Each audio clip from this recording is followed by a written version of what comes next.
Assalamualaikum warahmatullahi wabarakatuh, Bapak dan Ibu pensiunan ASN, TNI, serta Polri yang kami hormati di seluruh penjuru Indonesia. Semoga pada hari ini dimanapun Bapak dan Ibu berada senantiasa diberikan kesehatan, ketenangan batin, serta kemudahan dalam menjalani aktivitas harian bersama keluarga tercinta. Izinkan kami membuka buletin ini dengan satu pengakuan yang jujur dan manusiawi bagi sebagian besar pensiunan. Kabar tentang pensiun bukanlah sekadar informasi administratif.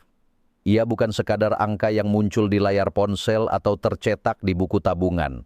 Di baliknya ada harapan, ada kecemasan, ada perhitungan dapur, obat-obatan, listrik, air, dan kebutuhan keluarga yang terus berjalan dari hari ke hari.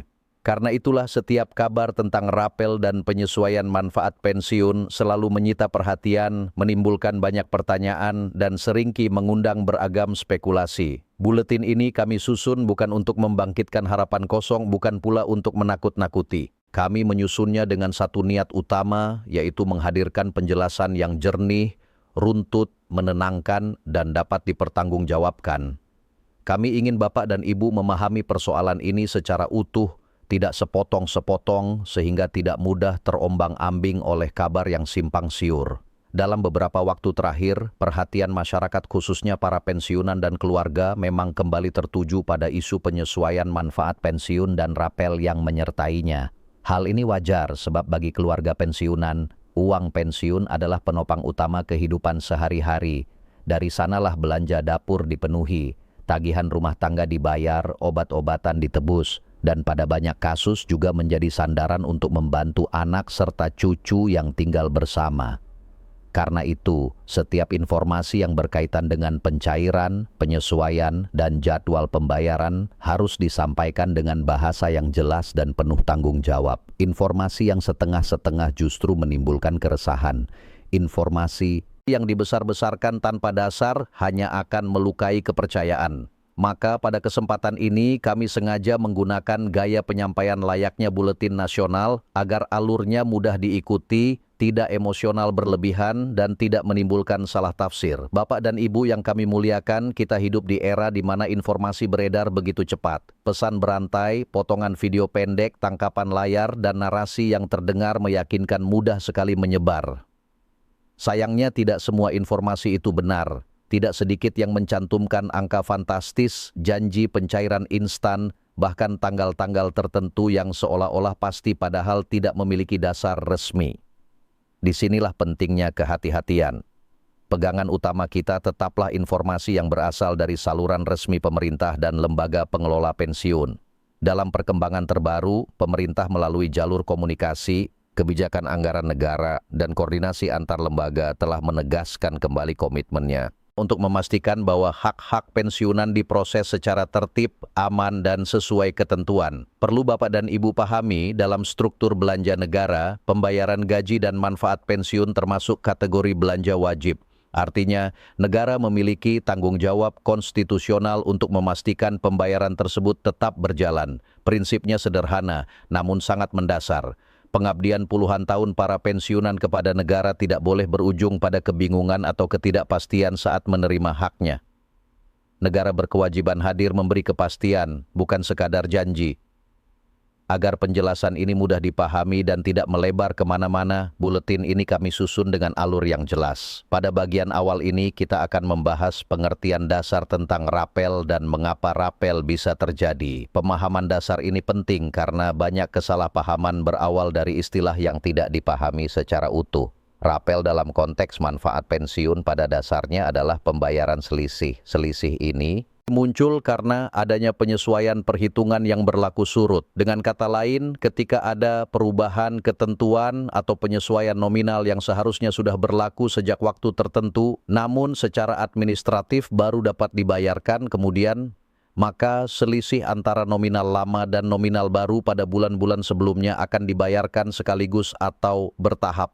Selisih inilah yang disebut rapel. Jadi rapel bukanlah uang tambahan misterius, bukan hadiah, bukan pula dana dadakan. Rapel adalah hak yang timbul dari perhitungan yang disesuaikan berdasarkan ketentuan resmi. Memahami hal ini penting agar Bapak dan Ibu tidak terjebak pada narasi yang menggambarkan rapel seolah-olah sebagai bonus besar yang pasti sama untuk semua orang. Dalam praktiknya, nominal rapel setiap penerima manfaat memang tidak sama. Hal ini sering menimbulkan pertanyaan bahkan kekecewaan ketika membandingkan dengan orang lain. Mengapa bisa berbeda? Karena besarnya manfaat pensiun dipengaruhi oleh banyak unsur. Golongan terakhir, masa kerja, jenis penerima manfaat, apakah pensiun sendiri, janda, duda, atau anak, serta komponen dasar perhitungan lainnya, semuanya berperan dalam menentukan besaran akhir. Karena itu, bila Bapak dan Ibu mendengar cerita bahwa tetangga menerima rapel dengan nominal tertentu, jangan langsung menyimpulkan bahwa jumlahnya akan sama persis.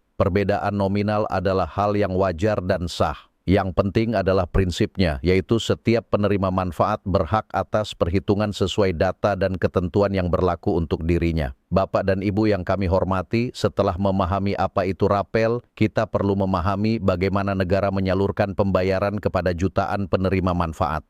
Dalam skala sebesar itu, penyaluran tidak mungkin dilakukan secara serentak tanpa perencanaan. Sistem perbankan dan sistem administrasi memiliki kapasitas tertentu. Jika jutaan transaksi dipaksakan dalam satu waktu yang sama, risikonya sangat besar. Mulai dari layanan perbankan yang melambat, antrian kantor layanan yang membeludak, hingga potensi gangguan teknis yang justru merugikan penerima manfaat. Karena itulah penyaluran manfaat pensiun termasuk rapel pada umumnya dilakukan secara bertahap.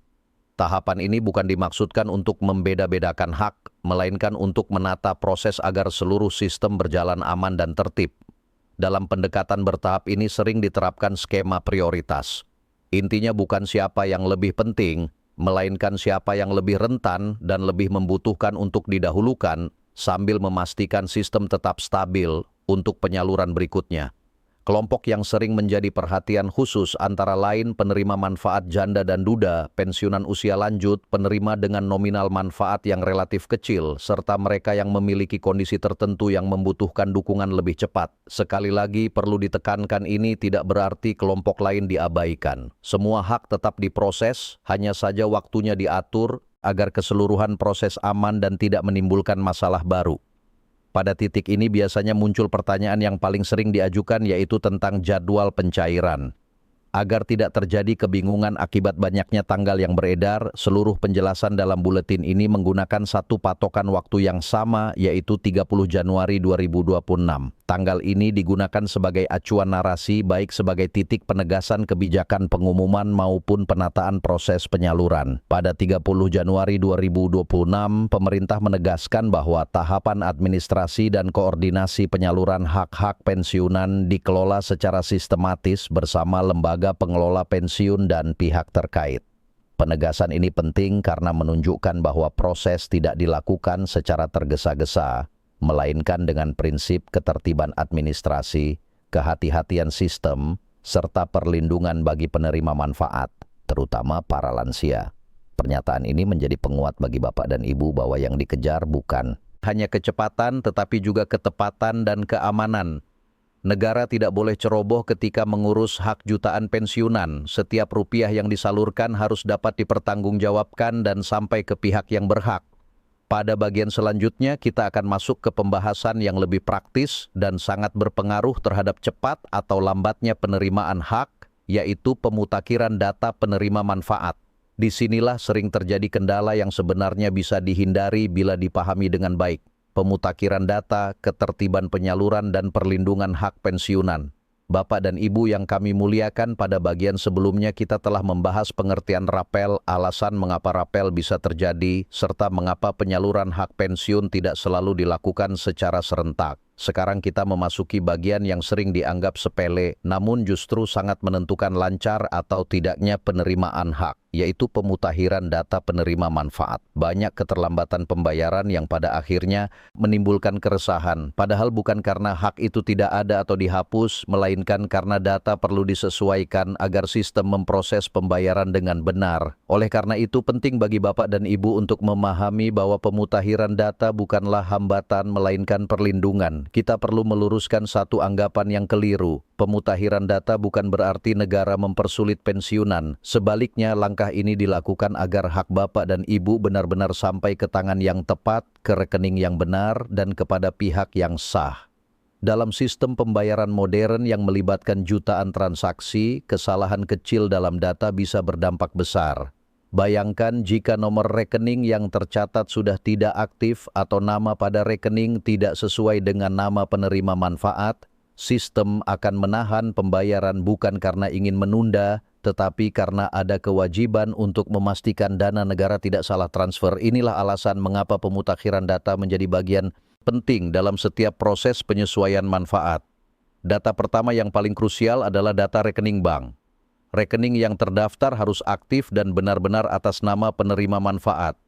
Dalam beberapa kasus, pensiunan mengganti rekening karena alasan tertentu seperti rekening lama ditutup, pindah bank, atau buku tabungan diperbarui. Bila perubahan ini tidak dilaporkan melalui jalur resmi, sistem tidak akan mengenalinya. Kesalahan satu digit angka rekening saja bisa membuat pembayaran tertahan. Demikian pula jika rekening sudah lama tidak aktif, sistem perbankan akan menolak transaksi dan dana tidak akan masuk sampai data diperbaiki. Karena itu, memastikan rekening aktif dan sesuai adalah langkah perlindungan bagi Bapak dan Ibu sendiri. Selain rekening, status penerima manfaat juga sangat menentukan apakah Bapak dan Ibu menerima pensiun sebagai pensiunan langsung, sebagai janda, duda, atau sebagai pensiun anak. Setiap status memiliki dasar perhitungan yang berbeda. Bila terdapat perubahan status yang belum tercatat seperti perubahan dokumen keluarga atau kondisi administrasi tertentu, maka perhitungan manfaat bisa terhambat.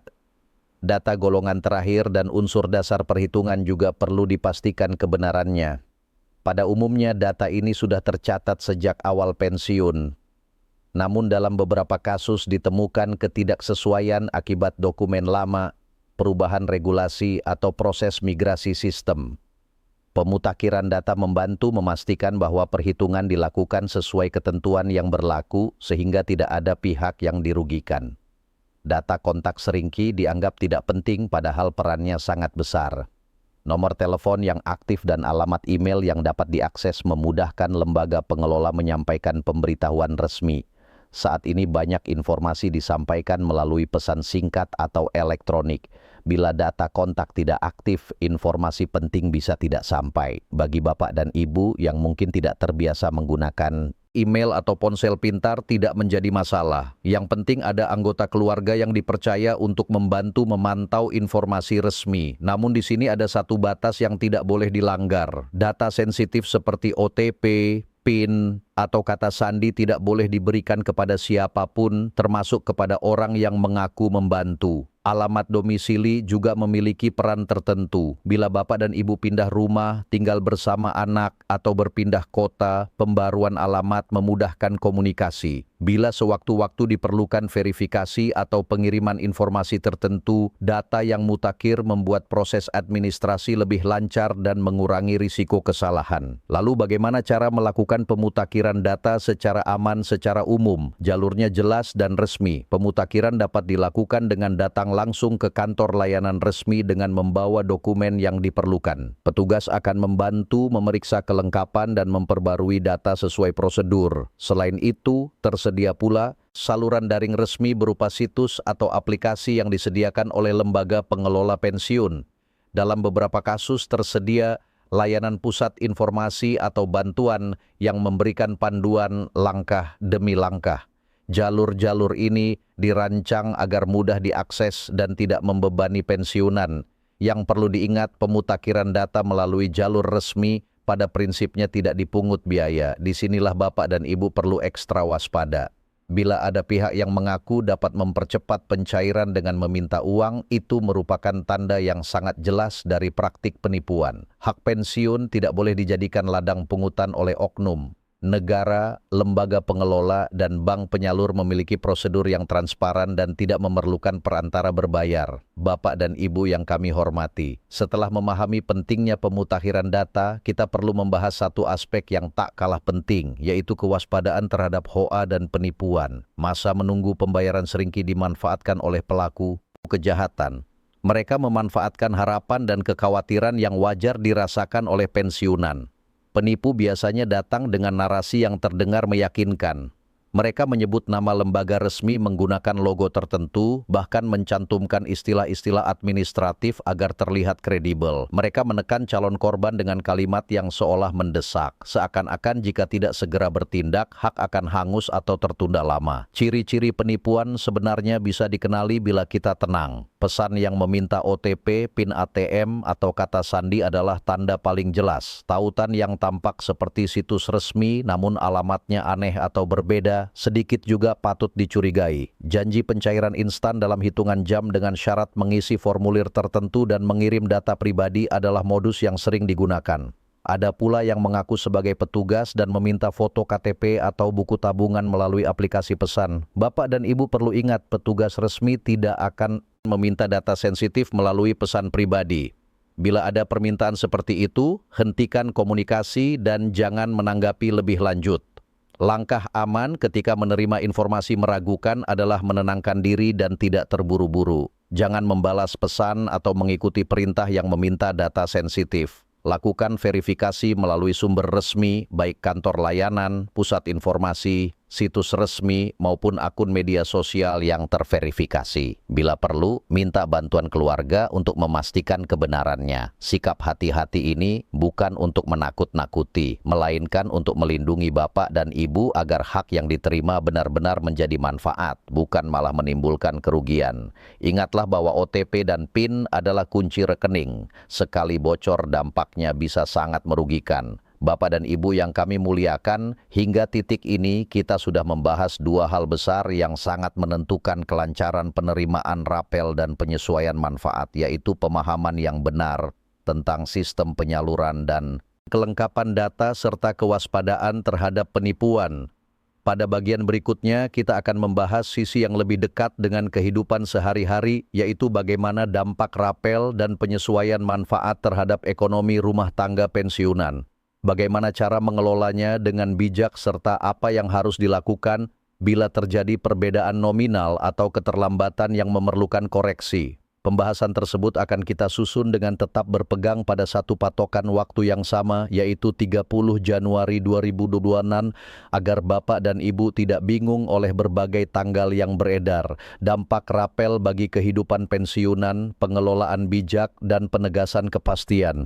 Bapak dan Ibu yang kami muliakan, pada bagian terakhir buletin ini kita akan berbicara tentang hal yang paling dekat dengan kehidupan sehari-hari para pensiunan, yaitu bagaimana rapel dan penyesuaian manfaat pensiun berdampak langsung pada ekonomi rumah tangga, bagaimana menyikapinya dengan bijak, serta apa yang perlu dilakukan bila muncul perbedaan atau kendala dalam penerimaan. Bagi sebagian orang, rapel mungkin dipandang sekadar tambahan dana.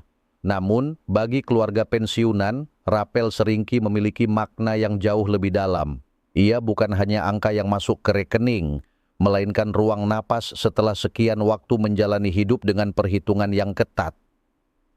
Dalam banyak rumah tangga pensiunan, setiap rupiah memiliki tujuan dan setiap perubahan nominal membawa pengaruh nyata. Banyak keluarga pensiunan yang memanfaatkan rapel sebagai dana cadangan, terutama untuk kebutuhan kesehatan. Kita semua memahami bahwa di usia senja, kesehatan menjadi prioritas utama. Pemeriksaan rutin, obat-obatan, dan perawatan seringkali tidak bisa ditunda. Dana rapel dapat membantu menutup kebutuhan tersebut, terutama bila sebelumnya harus dihemat atau bahkan ditangguhkan karena keterbatasan. Ada pula keluarga yang menggunakan rapel untuk melunasi cicilan atau utang yang terpaksa diambil demi memenuhi kebutuhan harian.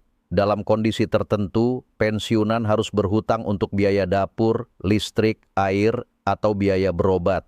Ketika rapel diterima, kesempatan untuk melunasi kewajiban tersebut berarti mengurangi beban bulanan sehingga uang pensiun berikutnya dapat digunakan dengan lebih lega. Selain itu, rapel sering dimanfaatkan untuk memperbaiki kualitas hidup secara sederhana, memperbaiki atap yang bocor, mengganti peralatan rumah tangga yang sudah rusak, atau membeli kebutuhan pokok dalam jumlah yang lebih aman. Tidak sedikit pula yang menggunakan rapel untuk membantu anak dan cucu, terutama dalam keluarga besar yang hidup bersama. Namun dalam suasana apapun kami perlu menyampaikan satu pesan penting. Dana rapel sebaiknya dikelola dengan bijak. Prioritaskan kebutuhan pokok dan kesehatan. Sisihkan sebagian sebagai cadangan untuk keadaan darurat. Bila ingin membantu keluarga, lakukanlah dengan ukuran yang tidak mengorbankan kebutuhan bapak dan ibu sendiri. Pengelolaan yang tenang dan terukur akan membuat manfaat rapel terasa lebih lama dan memberikan ketenangan batin. Bapak dan Ibu yang kami hormati, dalam sistem pembayaran massal yang melibatkan jutaan penerima manfaat, tidak tertutup kemungkinan muncul kasus-kasus khusus. Adakahnya seseorang merasa nominal yang diterima berbeda dari perkiraan. Ada pula yang mengalami keterlambatan karena persoalan data atau administrasi. Bila hal ini terjadi, yang terpenting adalah tidak panik. Langkah pertama adalah memeriksa kembali bukti penerimaan dan dokumen yang dimiliki. Bandingkan dengan informasi resmi yang ada. Bila setelah itu masih terdapat perbedaan yang dirasa perlu diklarifikasi, tempuhlah jalur koreksi melalui layanan resmi. Setiap lembaga pengelola memiliki mekanisme pengaduan yang disediakan khusus untuk menangani hal semacam ini. Proses koreksi pada prinsipnya tidak dipungut biaya. Jangan percaya pada pihak yang menawarkan jasa, memperbaiki data atau mempercepat koreksi dengan imbalan tertentu. Bila memang terdapat kekurangan yang terbukti secara administrasi, selisihnya akan diselesaikan melalui mekanisme resmi tanpa pungutan. Pada titik ini penting bagi kita untuk kembali mengingat patokan waktu yang telah distandarkan dalam buletin ini. Seluruh penjelasan tenggat dan target waktu yang disebutkan mengacu pada tanggal 30 Januari 2026. Tanggal ini digunakan sebagai rujukan untuk memahami alur kebijakan penegasan koordinasi dan penataan proses penyaluran. Pada 30 Januari 2026, pemerintah menegaskan bahwa koordinasi antar lembaga dalam pengelolaan dan penyaluran hak-hak pensiunan dilakukan dengan prinsip ketertiban administrasi, kehati-hatian sistem, dan perlindungan penerima manfaat. Penegasan ini juga dibarengi dengan pengingat pentingnya kelengkapan data dan kewaspadaan terhadap penipuan. Dengan adanya satu patokan waktu yang jelas, Bapak dan Ibu tidak perlu lagi terombang-ambing oleh berbagai tanggal yang beredar tanpa kejelasan. Fokuslah pada informasi resmi dan pada langkah-langkah yang berada dalam kendali Bapak dan Ibu sendiri, yaitu memastikan data benar dan mengikuti prosedur yang telah ditetapkan. Sebelum menutup buletin ini, izinkan kami menyampaikan beberapa pesan penenang yang kiranya perlu diingat bersama. Hak pensiun adalah hak yang lahir dari pengabdian panjang. Negara mengatur dan menyalurkan hak tersebut melalui sistem agar sampai dengan benar. Perbedaan waktu penerimaan dalam sistem bertahap adalah hal yang wajar dan tidak berarti hak itu hilang. Peran terbesar Bapak dan Ibu adalah menjaga ketenangan, memastikan data mutakhir, dan tidak mudah terpengaruh oleh kabar yang tidak jelas sumbernya. Lindungi diri dan keluarga dengan tidak memberikan OTP, PIN, atau kata sandi kepada siapapun. Jangan mengklik tautan yang meragukan dan jangan tergiur janji pencairan instan. Bila ada hal yang belum jelas, mintalah bantuan keluarga yang dipercaya dan lakukan verifikasi melalui saluran resmi. Jangan menjadikan pesan berantai sebagai rujukan utama. Dalam urusan hak pensiun, ketenangan dan ketelitian adalah kunci. Bapak dan Ibu yang kami muliakan, buletin ini kami susun sebagai bentuk penghormatan kepada para purna bakti yang telah mengabdikan diri di pemerintahan, di pertahanan, dan di keamanan. Kami memahami bahwa di masa pensiun yang dibutuhkan bukan hanya kabar, tetapi kepastian yang disampaikan dengan cara yang menghargai martabat dan pengabdian. Semoga penjelasan ini dapat menjadi pegangan yang menenteramkan, membantu Bapak dan Ibu memahami alur informasi dengan jernih, serta menguatkan keyakinan bahwa hak-hak yang telah diperjuangkan akan diproses dengan sebaik-baiknya. Terima kasih atas perhatian Bapak dan Ibu. Semoga Allah Subhanahu wa Ta'ala senantiasa memberikan kesehatan, keberkahan, dan ketenangan bagi Bapak dan Ibu beserta keluarga. Wassalamualaikum warahmatullahi wabarakatuh. Ya.